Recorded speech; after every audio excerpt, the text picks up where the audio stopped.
I won $12 million and didn't tell a soul. Not my brother, not my mother, and definitely not my father, the man whose sofa I was sleeping on after losing my job. 3 days after I bought that winning ticket, he sent me a text message at 9:32 p.m. "You're a parasite, $500 a month or get out."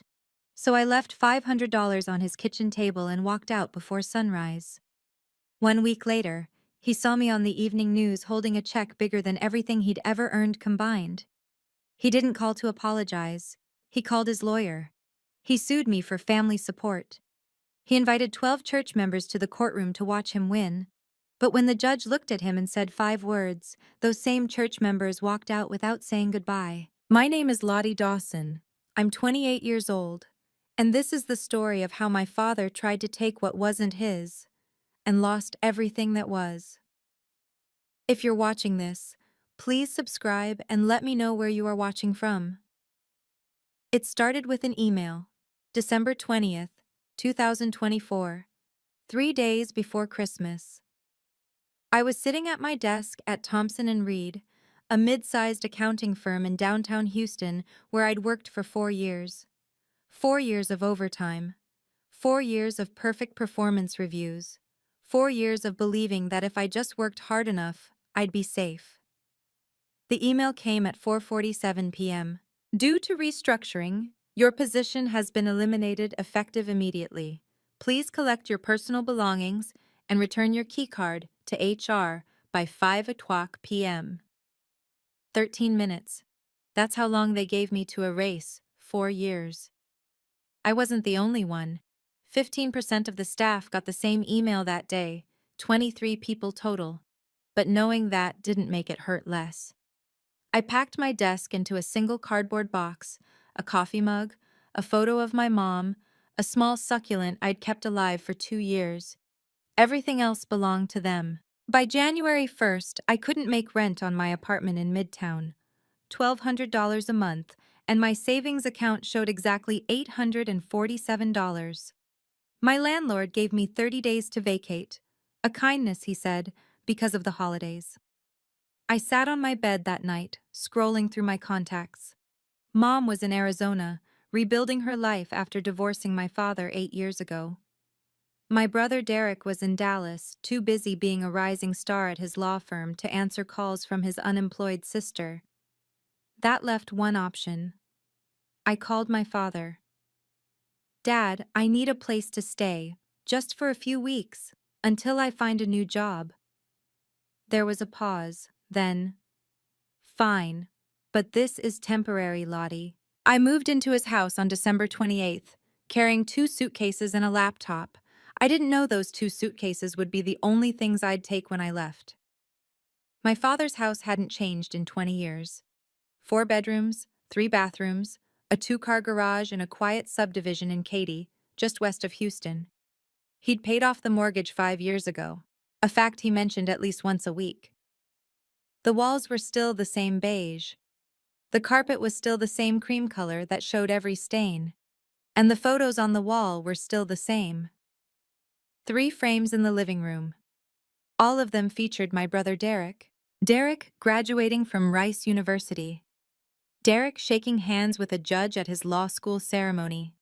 Derek receiving some award I couldn't identify from across the room. Not a single photo of me. I noticed it the first night, lying on the sofa that would become my bed. The leather was cold, and the cushions smelled faintly of cigars. My father's Sunday ritual with his friends from church. I pulled a thin blanket over myself and stared at Derek's face on the wall, illuminated by the streetlight outside. The next morning, my father made his expectations clear.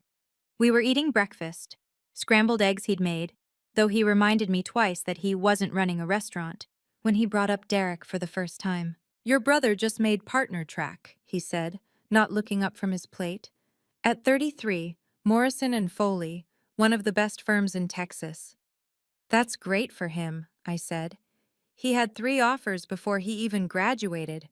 3. He finally looked at me. "What were you doing at 28? "Oh, right, getting laid off." I didn't respond. I'd learned a long time ago that responding only made it worse. But I felt it, that familiar tightening in my chest, the same feeling I'd had since I was 12 years old, watching my father beam at Derek's report card while barely glancing at mine. I told myself I would only stay 2 weeks. New Year's Day, 2025. My father invited two of his friends from church over for lunch. Bill Hartley and Tom Reeves, both retired, both members of the same men's group my father had led for 6 years. They arrived at noon, wearing pressed khakis and polo shirts, carrying a bottle of wine that probably cost more than my weekly grocery budget. I tried to stay in the guest room, technically Derek's old room, though he hadn't slept there in 5 years. But my father called me out. Lottie, come say hello to Bill and Tom. I walked into the living room, wearing jeans and a sweater I'd owned since college. Bill and Tom smiled politely. This is my daughter, my father said. He paused, as if searching for something positive to add. She's between opportunities right now, living on my sofa for the time being. Oh, Bill said, his smile faltering slightly. Are you helping her get back on her feet, Gerald? My father laughed. It wasn't a kind laugh. More like carrying dead weight. The words hit me like a slap. Bill and Tom shifted uncomfortably. I stood there, frozen, feeling my face burn. Excuse me, I said quietly, and walked out the front door. I didn't know where I was going. I just walked. Down the driveway, past the manicured lawns, past the neighbors' Christmas decorations still blinking in the afternoon light. I walked until I reached the intersection of Westheimer and Derry Ashford, where a 7-Eleven sat on the corner. It was 6:30 p.m. The sun was setting, painting the sky orange and pink. A poster in the window caught my eye. Mega Millions, $12 million jackpot tonight. I reached into my pocket. $7. Crumpled bills I'd forgotten were there. Enough for 3 tickets. The 7-Eleven smelled like coffee and hot dogs that had been sitting too long. A woman stood behind the counter, mid-30s, dark hair pulled back, name tag reading Maria.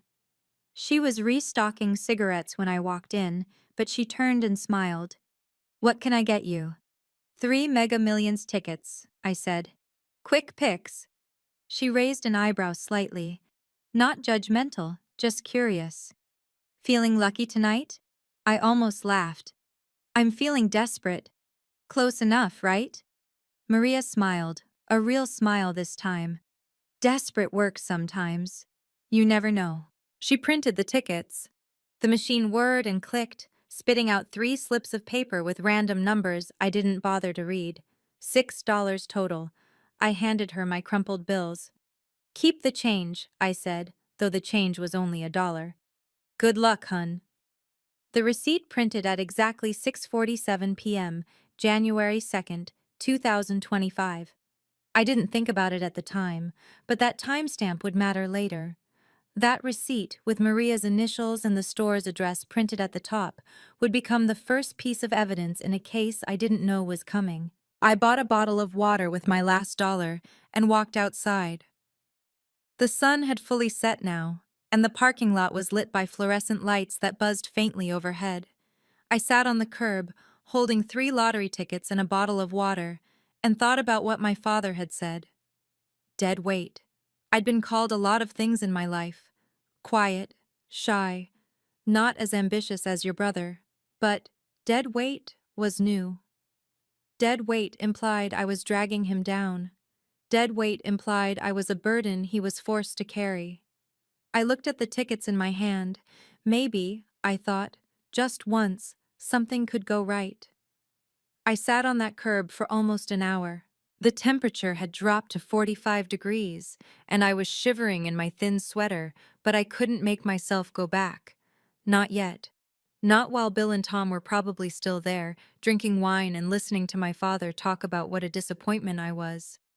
I thought about my mother, Patricia Dawson, though she'd gone back to her maiden name, Patricia Holloway, after the divorce. She lived in Scottsdale now, in a small condo she'd bought with her settlement money. We talked maybe twice a year, always on birthdays, always brief. The divorce had been ugly, and I'd made the mistake of staying neutral, which meant both parents felt betrayed. But I remembered something she'd said to me once, the last time I visited her before she moved. Your father sees people as investments, Lottie. If you don't give him returns, you're a liability. That's why I had to leave. And someday, you'll have to leave too. I hadn't understood it then. I was 20 years old, still believing that if I just tried harder, worked harder, achieved more, he would finally see me. 8 years later, sitting on a curb outside a convenience store, I finally understood. I wasn't going to win his approval. Not ever. He'd already decided what I was worth, and no amount of effort would change his mind. If I stayed in that house, I would shrink. Every comparison to Derek, every casual insult in front of his friends, every reminder that I was between opportunities, it would chip away at me until there was nothing left. I stood up, my legs stiff from the cold. I didn't know if those lottery tickets would win. But I knew one thing. I had to leave that house within 2 weeks, no matter what. The drawing was at 10 p.m. I had 3 hours to wait. I got back to my father's house at 9:30. Bill and Tom had left. My father was in his recliner, watching a football game, a glass of bourbon on the side table. He didn't look up when I walked in. Where were you? Went for a walk, he grunted. That was the end of the conversation. I lay down on the sofa, pulled the blanket over myself, and opened the lottery app on my phone. The drawing was scheduled for 10 o'clock p.m. Central. I set an alarm for 10:15. Just in case I fell asleep, I didn't fall asleep. At 10:02 p.m., the results posted. I pulled up my tickets. I'd taken photos of them before leaving the store, a habit I'd developed years ago after losing a $5 winner in the wash. The first ticket? Nothing. The second ticket? Nothing. The third ticket. I stared at the screen. Then I checked the numbers again. Then I opened the official Mega Millions website and compared them manually, one by one. 7, 14, 28, 33, 52. Megaball, 11. All 6 numbers matched. My heart stopped. Then it started again, pounding so hard I could feel it in my throat. I checked a 4th time, a 5th time. I opened 3 different websites, cross-referencing every single number. $12 million. Before taxes. I didn't scream. I didn't cry. I didn't call anyone. I lay there in the dark, listening to my father snore in the next room, and thought about what he'd said that afternoon. Dead weight. The first thought in my head wasn't, I'm rich. It wasn't, my life is about to change. It was, they can never call me a failure again. And the second thought, coming immediately after, I'm not telling anyone. Not yet. Not until the money is mine. The next morning, my father knocked on the living room doorframe at 7 o'clock a.m. sharp. I was already awake. I hadn't slept more than 2 hours, my mind racing with numbers and plans and a future I couldn't quite believe was real. But I kept my face neutral as I sat up. We need to talk about your situation, he said. He was dressed for church, pressed slacks, a blue button-down, his silver hair combed back. He looked like the respectable retired banker everyone in his congregation believed him to be. What situation? You've been here a week. He crossed his arms. I'm not running a charity, Lottie. I'm looking for work, Dad. It takes time. Derek never needed to look for work. He said it like the words tasted sour. He had offers before graduation, 3 of them. I'm not Derek. Clearly. The conversation ended there. He left for church without another word, and I spent the morning researching how to claim a lottery prize in Texas without alerting your family. But that night, at 9:32 p.m., my phone buzzed with a text message. It was from my father. You're a parasite. $500 month or get out. I'm done supporting your failures. I read it 3 times. Each time the words cut deeper, not because they surprised me, but because they confirmed everything I'd always suspected. To him, I wasn't his daughter. I was a line item on a budget, an expense to be minimized. I took a screenshot. I don't know why I did it. Instinct, maybe. Or some part of me that knew, even then, that I might need proof someday. I saved it to my cloud storage. Then I saved it again to my email drafts. Then I started packing. January 4th, 2025, 6 o'clock a.m. My father was still asleep. I could hear him snoring through his bedroom door. The same deep, rumbling snore I remembered from childhood, the sound that meant he wouldn't wake for at least another hour. I moved quietly. I counted out $500 in cash, 20s and 10s I'd withdrawn from my savings account before I lost my apartment. It was almost everything I had left, but that didn't matter anymore. In a few days, I would have more money than I'd ever imagined. I left the bills on the kitchen table, fanned out so he couldn't miss them. Next to them, I placed a note on a yellow post-it. Rent for January. Thank you for your hospitality. No love, Lottie. No, I'll call you. Just the facts. I picked up my 2 suitcases and my laptop bag. I took one last look at the living room. The sofa I'd slept on for a week, Derek's photos on the wall, the beige carpet and the beige walls and the beige life my father had built for himself. Then I walked out the front door and closed it softly behind me. The Uber arrived at 6:15 a.m., a silver Toyota Camry driven by a man named Ronald, who didn't ask questions, just helped me load my suitcases into the trunk. Where to? Marriott Marquis, downtown. It was a splurge, $200 a night, but I needed somewhere safe, somewhere private, somewhere I could think. I'd figure out the rest later. As the car pulled away from my father's house, I looked back one last time through the rear window. The lights were still off. He was still asleep, oblivious to the fact that his parasite daughter had just become a millionaire.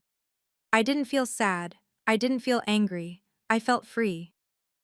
The first call I made from my hotel room was to the Texas Lottery Commission. It was January 5th, a Sunday, so I got a recorded message directing me to their website. I spent 3 hours reading every page: how to claim a prize, what documents I needed, what taxes would be withheld. And then I found the section that changed everything. For prizes over $1 million, we strongly recommend consulting with a financial advisor and attorney before claiming your prize. Below that was a list of recommended professionals. One name stood out: Marcus Webb, attorney at law, specializing in lottery winner protection and asset management. I called his office first thing Monday morning. Webb Law Group, how may I help you? I need to speak with Mr. Webb. It's about a lottery prize. A pause. Then, how large is the prize, ma'am? $12 million. Another pause, longer this time. Mr. Webb can see you this afternoon, 2 o'clock. Can you make it to our Galleria office? Marcus Webb was not what I expected. Mid-40s, graying at the temples, wearing a suit that probably cost more than my monthly rent used to be. But his handshake was firm, and his eyes were kind. First thing I tell every client, he said, settling into his chair across from me. Don't tell your family until the money is secured. Family is the #1 source of lawsuits against lottery winners. I haven't told anyone. Good, he nodded approvingly. Keep it that way. Now tell me about your situation. I told him everything: the job loss, the sofa, the comparisons to Derek, and finally the text message. You're a parasite. Marcus's expression didn't change, but something hardened in his eyes. Keep that text message, Hasasa, he said. In my experience, people who call their children parasites don't stop at words. Over the next 3 days, Marcus built a fortress around my winnings. First, the evidence. He had me bring in the original lottery ticket, which I'd kept in a Ziploc bag inside my laptop case, paranoid about losing it. And he made 3 certified copies. The original went into a fireproof safe at his office. We need to verify the purchase, he said. Do you remember where you bought it? 7-Eleven on Westheimer in Derry, Ashford, January 2nd, around 6:45 p.m. He made a note. I'll contact the store manager and request a copy of the security footage. That timestamp on your receipt matches their cameras. If anyone ever challenges your ownership of this ticket, we'll have 3 layers of proof: the receipt, the video, and the store employee who sold it to you. Next, the text message. I showed him the screenshot on my phone, and he had his paralegal print it with the full metadata visible: date, time, sender's number, carrier information. This is from your father's phone? Yes. And you were living in his house when he sent this? On his sofa, yes. Marcus nodded slowly. If he tries anything, and in my experience, when family members find out about lottery winnings, they often try something. This message will be very useful. It establishes his attitude toward you before he knew about the money. He opened a new bank account for me at a private bank I'd never heard of. No connection to my father's old employer, no shared accounts, no paper trail leading back to anyone in my family. The money will be deposited here after you claim the prize, he said. No one will know about it unless you tell them. I signed the paperwork with hands that were surprisingly steady. For the first time in weeks, I felt like I was in control. There was one problem I couldn't solve: Texas law. Marcus explained it to me on January 8th, 3 days before my scheduled claim date. Texas Government Code Section 466.022, he said, sliding a printed document across his desk. Winners of prizes over $1 million are required to have their name and city of residence publicly disclosed. You can delay the announcement, but you can't avoid it entirely. I stared at the document. So everyone will know. Everyone who watches the news or reads the paper. Yes. I thought about my father, about Derek, about the church friends who had heard him call me dead weight. Then I want to control it, I said. If it's going to be public anyway, I want to be the one who decides how it happens.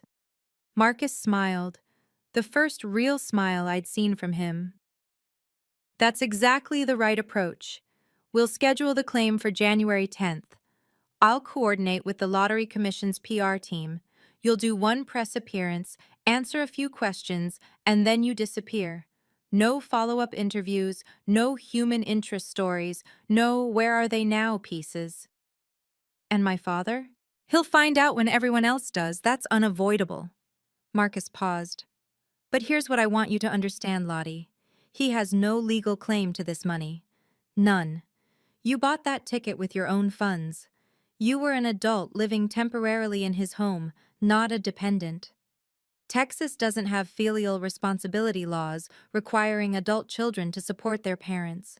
Whatever he tries, and he might try something, he will fail. I nodded, but my stomach was tight. I knew my father.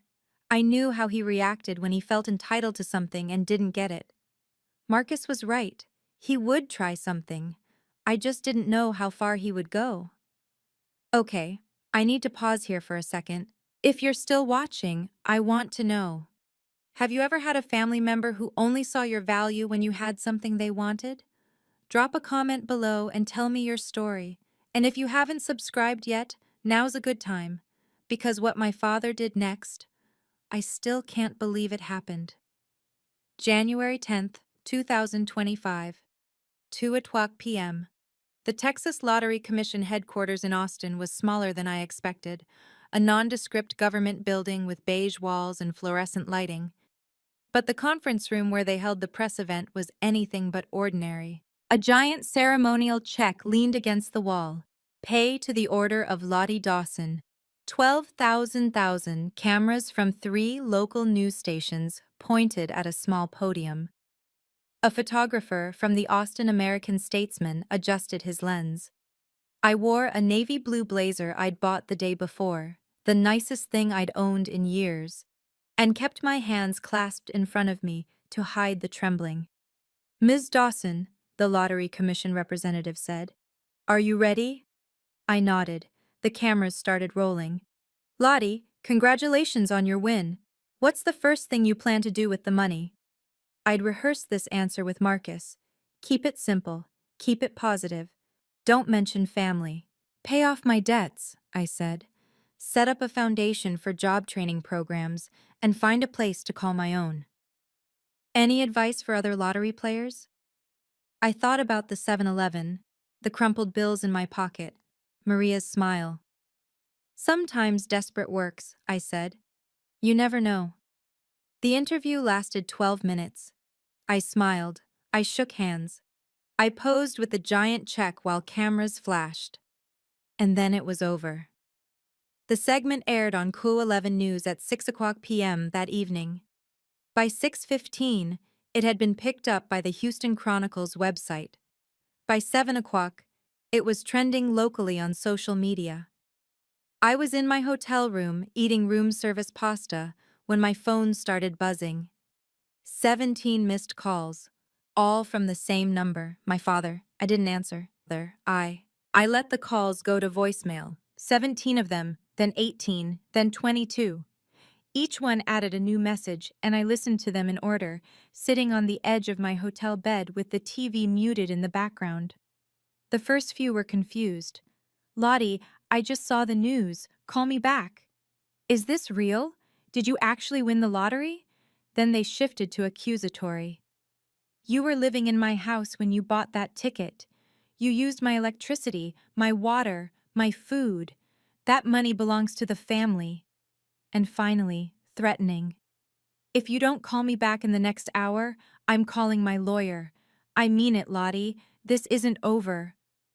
I saved every voicemail. Marcus had told me to document everything, and I was learning to listen to him. At 8:30 p.m., my phone buzzed with a text from Derek. Dad just called me. He's furious. Says you won $12 million and didn't tell anyone. Is that true? I typed back, yes, it's true. 3 dots appeared, then disappeared, then appeared again. Why didn't you tell us? I thought about how to answer, about the sofa, about the photos on the wall, about dead weight and parasite, and 1,000 small cuts over 28 years. Ask Dad what he called me the night before I left. Derek didn't respond. But 45 minutes later my father did, not with a call this time, but with a voicemail that made my blood run cold.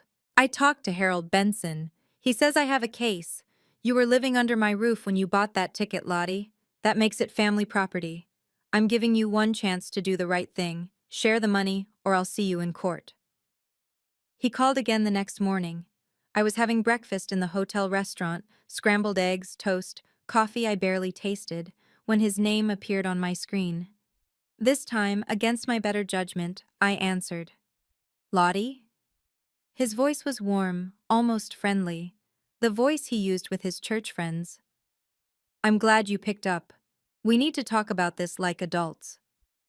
There's nothing to talk about, Dad. Sweetheart, I think there is. I could hear him forcing patience into his tone. You were living under my roof when you bought that ticket.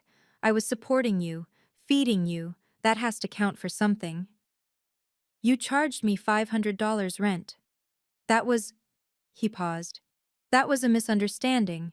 I was frustrated. You know how I get. You called me a parasite. Silence. I have the text message, Dad. Time-stamped. Saved. More silence. When he spoke again, the warmth was gone. You're really going to do this? After everything I've done for you? What have you done for me? The words came out before I could stop them. You compared me to Derek every day. You called me dead weight in front of your friends. You demanded rent when I was sleeping on your sofa because I had nowhere else to go. I raised you, and I'm grateful for that. But this money is mine. I bought the ticket with my own $6. I claimed it legally, and I don't owe you anything. We're family, Lottie. Family doesn't call each other parasites. I hung up before he could respond. My hands were shaking, but my voice had been steady. That felt like a victory. I forwarded the voicemails to Marcus and texted him. He's threatening to sue. What do we do? His response came in under a minute. Let him try. He didn't just try, he went all in. On January 12th, 2 days after my press appearance, Gerald Dawson filed a civil lawsuit against me in Harris County District Court. The case number was 2025 CV00847. I know because Marcus called me with the news while I was apartment hunting in Montrose. He's claiming family support, Marcus said, and I could hear the disbelief in his voice. His lawyer is arguing that because you were living in his home when you purchased the ticket, and because he provided you with shelter and sustenance, he's entitled to a portion of your winnings. Is that is that a real thing? No. Marcus's tone was flat. Texas has no filial responsibility laws for adult children. You were 28 years old, temporarily staying in his home, and you paid him rent. He has no legal standing whatsoever. Then why is he doing this? Because he's angry, because he feels entitled, and because his lawyer is either incompetent or just happy to take his money. Marcus paused. The hearing is scheduled for January 15th, 3 days from now. That fast? He requested an expedited hearing. The judge granted it, probably because she wants to dismiss this nonsense quickly and clear her docket. I sat down on a bench outside a coffee shop, my apartment listings forgotten. There's something else, Marcus said. He's invited witnesses, 12 members of his church. He wants them there to watch him win. I closed my eyes. My father had always cared more about appearances than reality. He wanted a public victory. He wanted his friends to see his ungrateful daughter put in her place. He was about to get a public humiliation instead. I'll be there, I said. Tell me what I need to do. Wednesday, January 15th, 2025. 8:45 a.m. The Harris County Civil Courthouse was a brutalist concrete structure downtown, all sharp angles and narrow windows. I'd driven past it 100 times without ever thinking I'd end up inside. Marcus met me in the lobby, carrying a leather briefcase and wearing a suit that probably cost more than my father's car payment. He looked calm. I felt like I might throw up. Courtroom 4B, he said, 4th floor. The judge is Eleanor Vance, 22 years on the bench, no tolerance for frivolous lawsuits. This is exactly the judge we want. We took the elevator in silence. When the doors opened on the 4th floor, I saw them immediately. My father stood at the end of the hallway, surrounded by a cluster of people I recognized from his church. Bill Hartley was there, the same Bill who had watched my father call me dead weight. Tom Reeves stood beside him. 10 others I knew by face, if not by name, all dressed in their Sunday best on a Wednesday morning.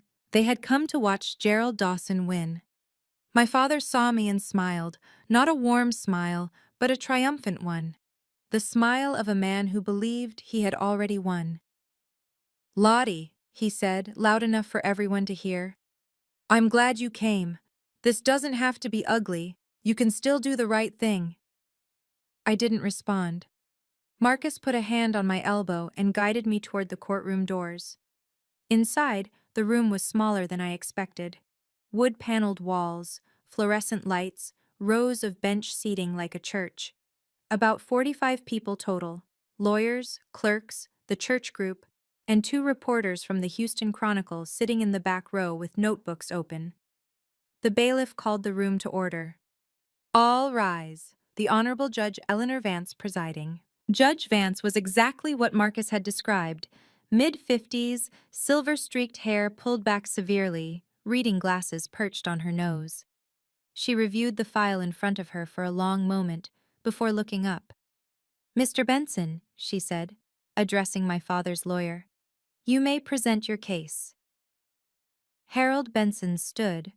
He was younger than I expected, maybe early 40s, with slicked back hair and a suit that didn't quite fit right. He cleared his throat. "Your Honor, my client, Mr. Gerald Dawson, is a retired banking professional and upstanding member of his community. When his daughter fell on hard times, he opened his home to her. He provided shelter, food, and support during her most difficult period." I watched my father nod along, his expression solemn and long-suffering. "The lottery ticket in question," Benson continued, "was purchased while Ms. Dawson was living under Mr. Dawson's roof, benefiting from his generosity. We believe there is a moral and familial obligation for Ms. Dawson to share her windfall with the family that supported her during her time of need." Judge Vance's expression didn't change. "And what is the legal basis for this claim?" Benson hesitated. "Your Honor, while Texas may not have specific filial responsibility statutes, we believe that principles of equity and unjust enrichment." Mr. Benson, the judge's voice was flat. I asked for a legal basis. Do you have one? We, we believe the court has discretion to consider the moral dimensions. I see. Judge Vance made a note. Is there anything else? My father leaned over and whispered something to his lawyer. Benson nodded reluctantly. My client would like to make a brief statement, Your Honor. Very well. Mr. Dawson, you may speak. My father stood, smoothing his jacket, and turned slightly so his church friends could see his face. I raised her, he said. I paid for her education. I gave her a place to stay when she had nothing. Is this how she repays me? Marcus rose slowly, buttoning his jacket with deliberate calm. Your Honor, I'd like to present 3 pieces of evidence that will clarify the nature of Mr. Dawson's support. He opened his briefcase and withdrew a folder. First, the original lottery ticket receipt.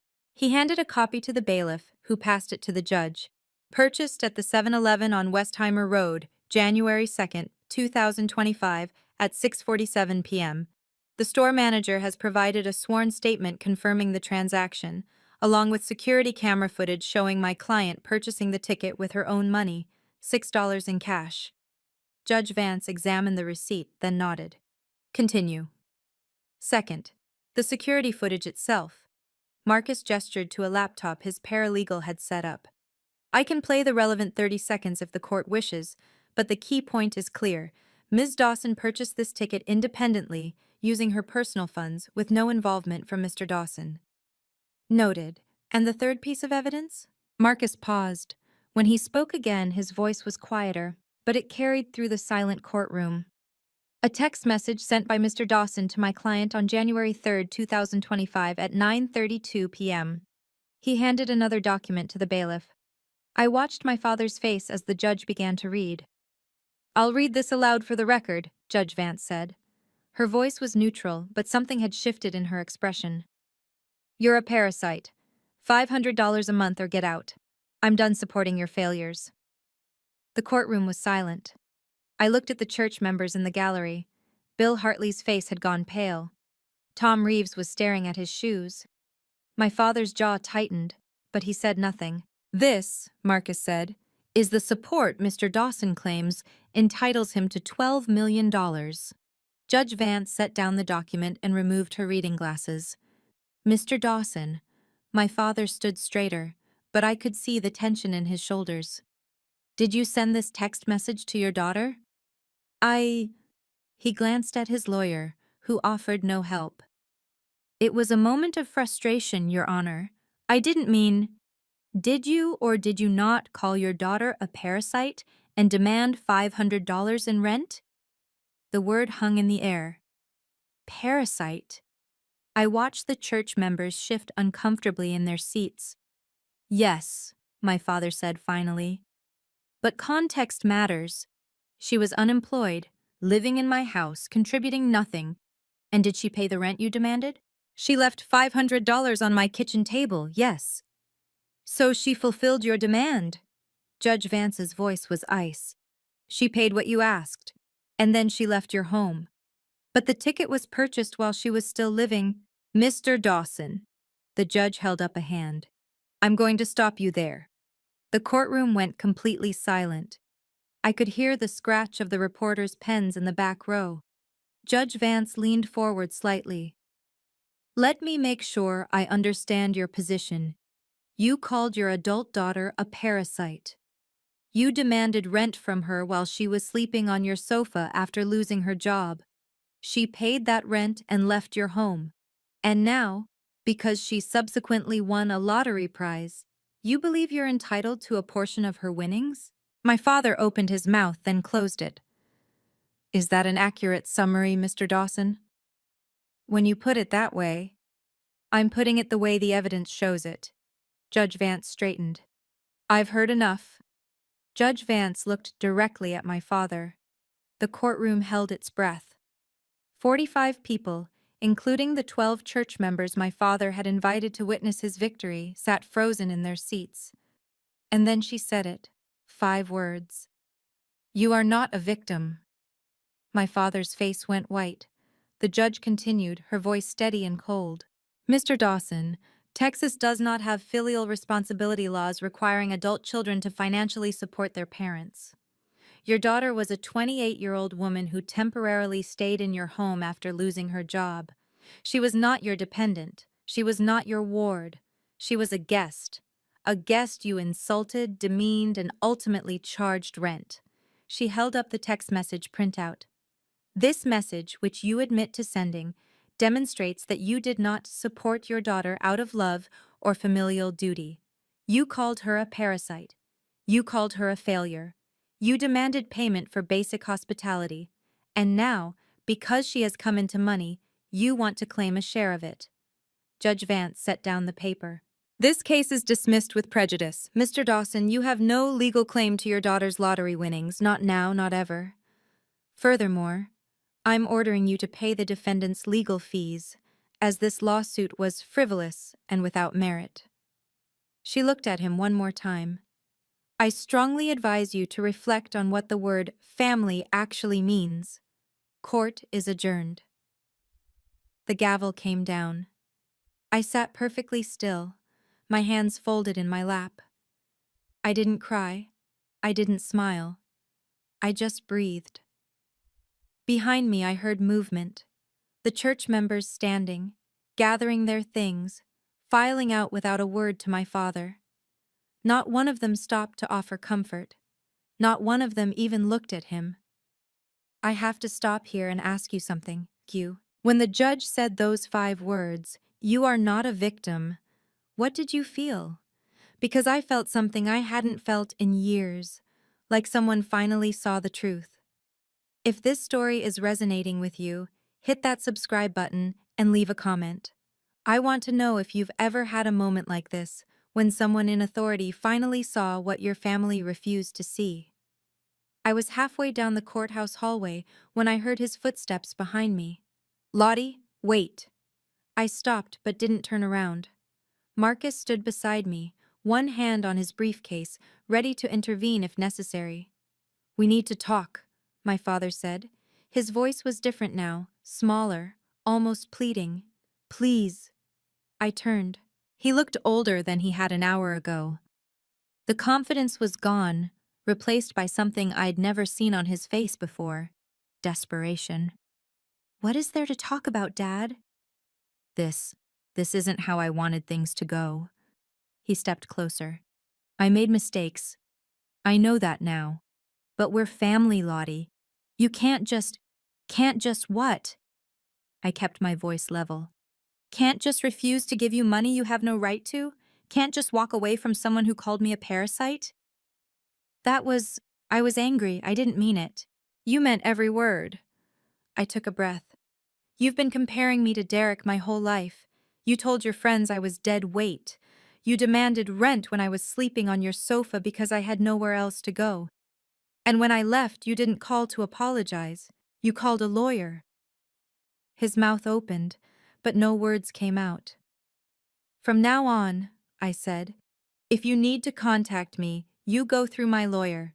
Mr. Webb will handle any communication. Lottie, that's my boundary, Dad. It's not negotiable. I turned and walked toward the elevator. Marcus fell into step beside me. My father didn't follow. When the elevator doors closed, I finally let myself exhale. My hands were shaking, but my voice had been steady, my words had been clear, and for the first time in my life, I had set a boundary with my father. And I had meant it. The reporters caught up with us outside the courthouse. There were 2 of them, a man and a woman, both carrying notebooks and digital recorders. The woman spoke first. Ms. Dawson, I'm Sarah Chen. She caught herself. Sarah Collins, Houston Chronicle. Do you have any comment on the judge's ruling? I glanced at Marcus. He gave a slight nod. I'm grateful the court saw the truth, I said. I don't wish my father any harm, but I also won't be taken advantage of. That's all I have to say. What about the text message? The one where he called you a... I think the judge's words speak for themselves. The male reporter, young, eager, probably new to the job, tried a different angle. Mr. Dawson, any response to the ruling? I turned slightly. My father was emerging from the courthouse doors alone. His church friends had already dispersed, heading to their cars without waiting for him. He saw the reporters and froze. No comment, he muttered, and walked quickly toward the parking garage. The reporters let him go. They had their story. That evening, the Houston Chronicle published an article online. The headline read, "Lottery winner's father loses family support lawsuit after calling daughter parasite." The article included the judge's quote, "You are not a victim," and a summary of the text message evidence. It mentioned that Gerald Dawson was a retired banking professional and longtime member of his church community. By midnight, the article had been shared over 3,000 times on Facebook. By morning, that number had doubled. I didn't read the comments. I didn't need to. The truth was out there now, in black and white, for anyone who wanted to see it, including everyone my father had ever tried to impress. The fallout came faster than I expected. I heard about it secondhand through Derek, who called me 3 days after the hearing. He sounded tired. "Dad went to church on Sunday," he said, "first time since the trial." "How did that go?" A long pause. "Not well." According to Derek, my father had arrived at his usual time, wearing his usual suit, expecting his usual seat in the third pew. But something was different. The people who normally greeted him at the door, the same people who had watched him lose in court, didn't make eye contact. The handshakes that used to be warm and lingering were brief and perfunctory. After the service, Pastor Mitchell had asked to speak with him privately. "Several members have expressed concern," the pastor had said. "The article, the things you said to your daughter, Gerald, calling your child a parasite is not something we can simply overlook." My father had tried to explain. Context, frustration, a misunderstanding blown out of proportion.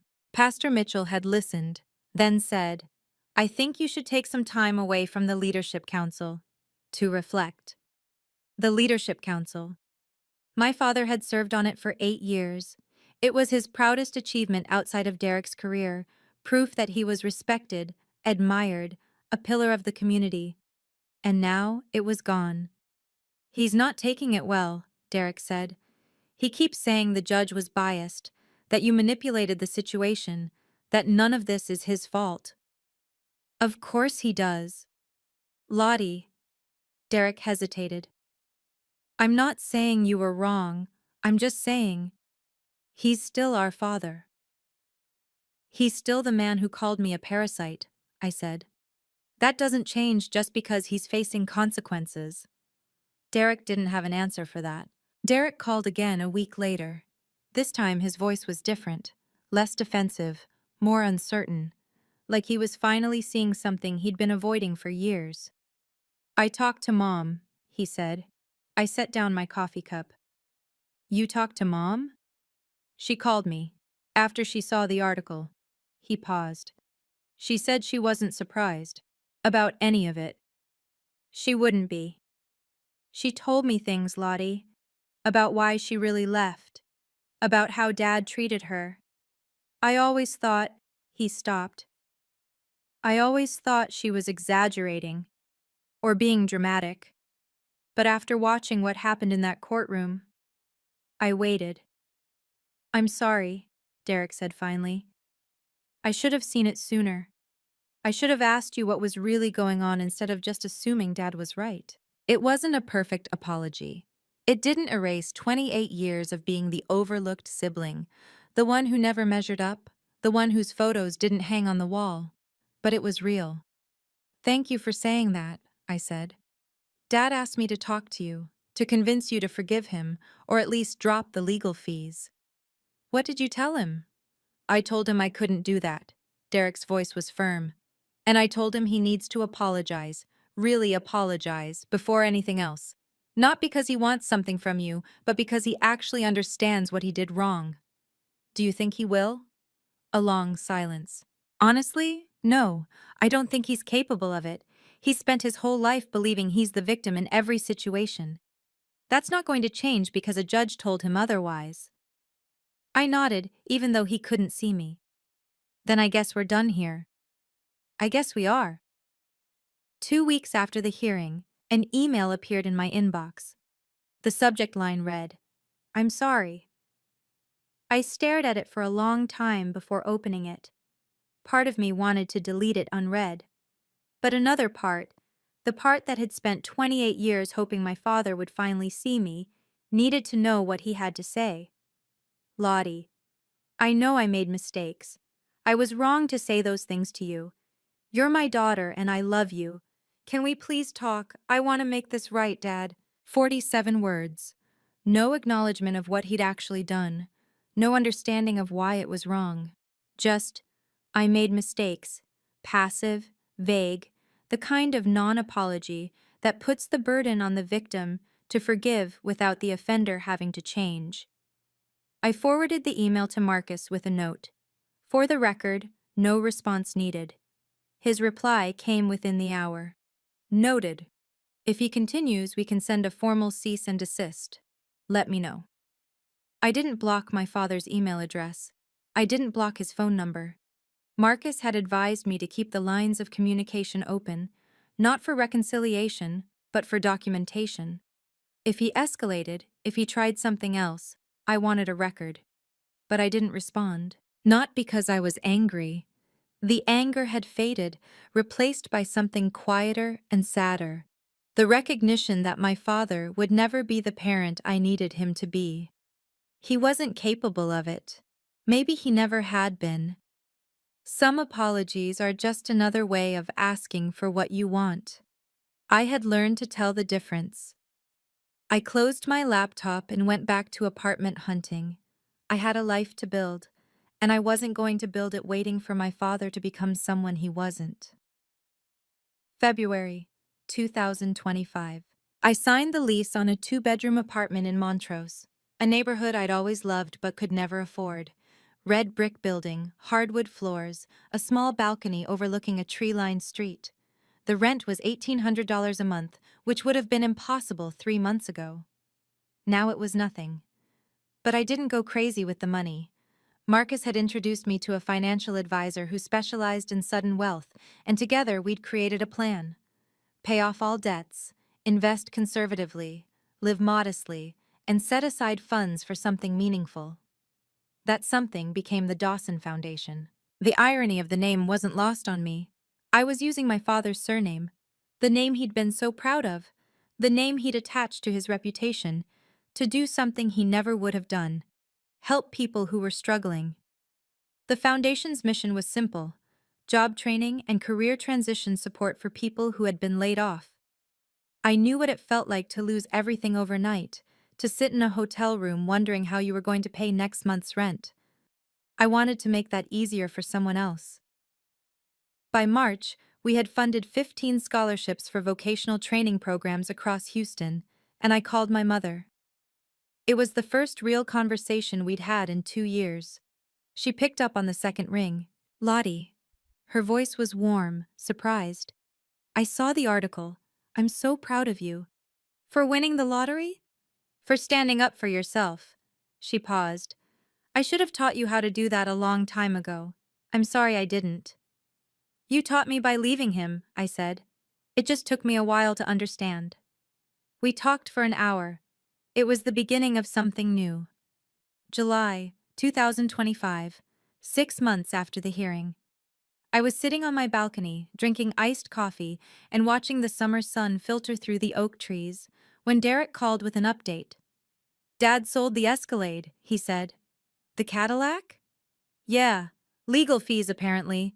Harold Benson didn't come cheap, and then there were the court costs you were awarded. He's driving a used Honda now. I didn't feel satisfaction. I didn't feel pity either. I just felt nothing, like hearing news about a stranger. How's he doing otherwise? Not great, Derek sighed. He still goes to church, but he sits in the back now. Doesn't talk to anyone. Bill Hartley and Tom Reeves haven't spoken to him since the trial. He keeps saying everyone turned against him unfairly. Of course he does. The thing is, Lottie, I don't think he'll ever get it. I've tried talking to him, really talking, about what he did to you, to Mom, to all of us. He just deflects. changes the subject, acts like he's the victim. He's been doing that his whole life, I said. Why would he stop now? I guess I hoped. Derek trailed off. Never mind, it doesn't matter. We were quiet for a moment. I'm flying to Arizona next month, I said. To see Mom. You should come. Yeah? Yeah, she'd like that. And I think it would be good. For both of us.